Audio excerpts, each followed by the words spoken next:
Hello friends, today in this video I will show you how to fix error code 0x80070490 on Windows 10 or 11. So firstly click on Start, then Settings,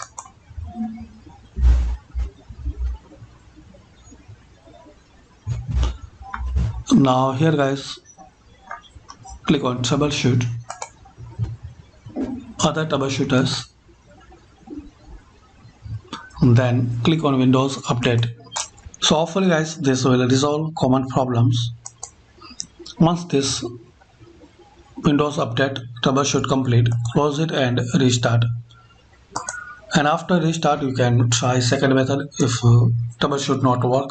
So click on Start, type here CMD, right click on command prompt, run as administrator. Here guys type sfc /scan now, then press enter.